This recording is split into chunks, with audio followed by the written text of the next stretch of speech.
खेत खलिहान मिट्टी जल चुकी है, आसमान अभी बाकी है। समय समय पर किसानों के लिए योजना लाते रहिएगा। किसी का घर गिरवी है, किसी का लगान अभी बाकी है। आपके ठीक पीछे महात्मा गांधी की तस्वीर है और माफ कीजिएगा हुजूर, आप लगते हैं महात्मा गांधी के छोटे भाई, आप भी लगते हैं। आपकी कदकाठी, आपका वेशभूषा, आपकी सारी बनावट एकदम बापू गांधी की तरह लगती है। वैसा तुलना उचित नहीं है जयराम जी। गांधी जी का एक राष्ट्रपिता थे, हम लोग साधारण आदमी हैं। गांधी साहब कम नहीं है। टोमेटो के सॉस बेचकर लोग अरबपति करोड़पति बन रहे हैं और एक और हमारे किसान मूल्य ठीक ठाक नहीं मिल पाने के कारण उन्हीं टमाटर को सड़कों में फेंक रहे हैं। अध्यक्ष महोदय। जयराम जी धन्यवाद अध्यक्ष महोदय। आपके ठीक पीछे महात्मा गांधी की तस्वीर है और माफ कीजिएगा हुजूर, आप लगते हैं महात्मा गांधी के छोटे भाई, आप भी लगते हैं। आपकी कदकाठी, आपका वेशभूषा, आपकी सारी बनावट एकदम बापू गांधी की तरह लगती है। वैसा तुलना उचित नहीं है जयराम जी। गांधी जी का एक राष्ट्रपिता थे, हम लोग साधारण आदमी हैं। चलिए, गांधी साहब कम नहीं है और आपसे पाददेश पर बैठने का मौका मिला है, हम लोगों के लिए काफी है। चलिए, गांधी जी का एक कथन था, भारत की आत्मा बसती है गांवों में, गांवों की आत्मा बसती है किसानों में और किसानों की आत्मा बसती है खेत खलिहानों में।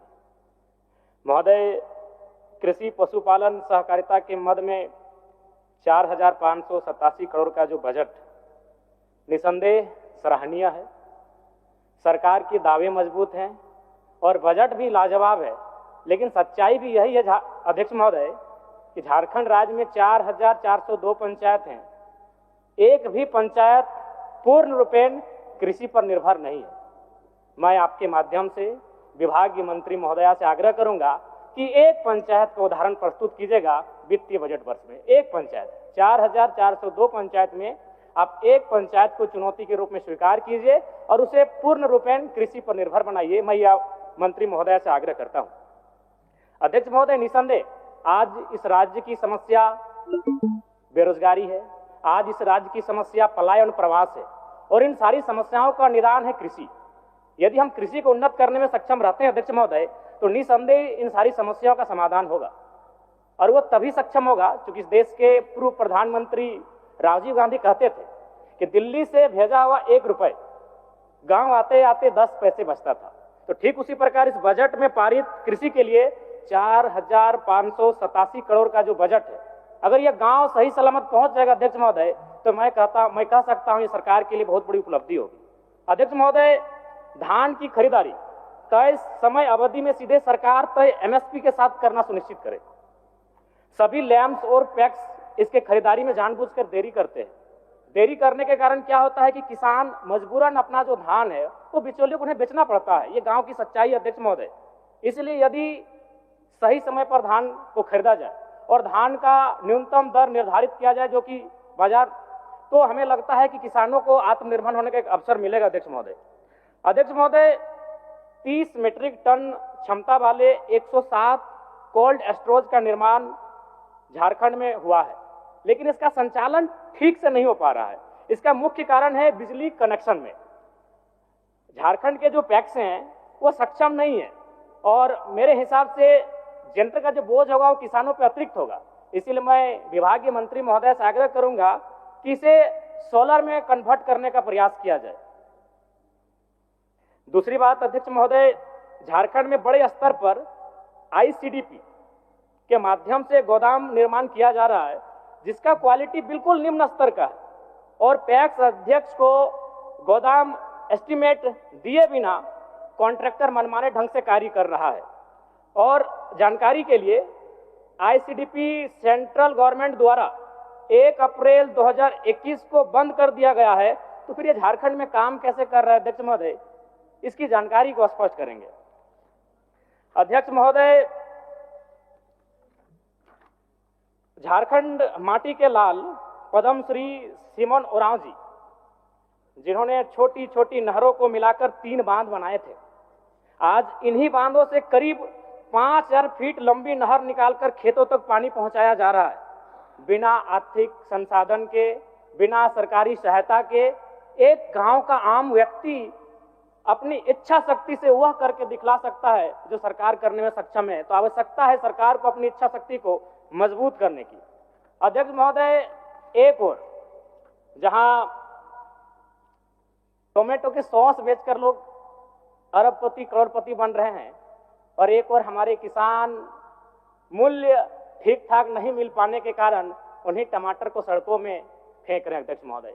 इसलिए अगर वास्तव में इस राष्ट्र को, इस राज्य को अगर उन्नत बनाना है तो कृषि को आपको उन्नत बनाना ही होगा। बिना कृषि का आप इस राज्य को, इस राष्ट्र को उन्नत नहीं बना सकते अध्यक्ष महोदय। अध्यक्ष महोदय, जब किसान चाहे आलू रहे या टमाटर रहे उचित मूल्य नहीं मिल पाता है तो कहीं ना कहीं उसका भारी मात्रा में नुकसान हो जाता है। आज 118 गोदामों के निर्माण के लिए 259 करोड़ 52 लाख रुपए का उपबंध किया गया है अध्यक्ष महोदय, लेकिन कोल्ड स्टोरेज का निर्माण को छोड़ दिया गया है। साथ ही खाद्य प्रसंस्करण से खाद्य पदार्थों का संरक्षण, किसानों का उत्पाद उचित मूल्य पर कैसे मिल पाएगा, ये बहुत ही महत्वपूर्ण विषय है अध्यक्ष महोदय। अध्यक्ष महोदय, क्या झारखंड राज्य में सहकारी विकास परियोजना के अनुश्रवण हेतु राज्य स्तर पर गठित आईसीडीपी कोषांग को आज भी बंद नहीं किया गया है और इस एजेंसी के रूप में उपयोग करते हुए राज्य के विभिन्न योजनाओं को केंद्रीकृत कर कार्यान्वित किया जा रहा है?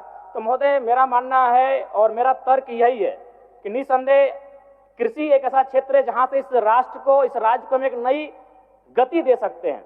लेकिन वही प्रश्न है कि आज जिस कार्य को क्रियान्वयन करने का जिम्मा जिन लोगों के पास है वो किस गतिशीलता के साथ कार्य कर रहे हैं, यह निरीक्षण का विषय है। तो अध्यक्ष महोदय, ज्यादा समय नहीं लूंगा क्योंकि मेरा समय काफी कम निर्धारण है। मैं पुनः आपसे यही आग्रह करूंगा आपके माध्यम से कि आज आवश्यकता है, सरकार ने जिस विशाल बजट को पारित किया है वो बजट धरातल पर कैसे जाए, उसका क्रियान्वयन कैसे हो, इस पर सरकार को अपना ध्यान केंद्रित करने की आवश्यकता है अध्यक्ष महोदय। और साथ ही साथ मिलेट का विशेष प्रचार प्रसार होना चाहिए।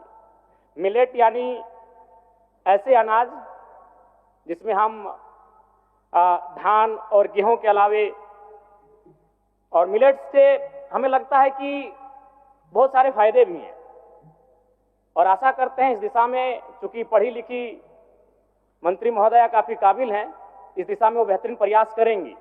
चलिए अध्यक्ष महोदय, बस एक छोटी सी पंक्ति अगर आपकी अनुमति हो तो, कि खेत खलिहान मिट्टी जल चुकी है, खेत खलिहान मिट्टी जल चुकी है, आसमान अभी बाकी है, समय समय पर किसानों के लिए योजना लाते रहिएगा, किसी का घर गिरवी है, किसी का लगान अभी बाकी है। धन्यवाद अध्यक्ष महोदय। और पुनः कहेंगे, वास्तव में आप गांधी जी की तरह लगते हैं, एक बार स्वयं का आकलन कर लीजिएगा।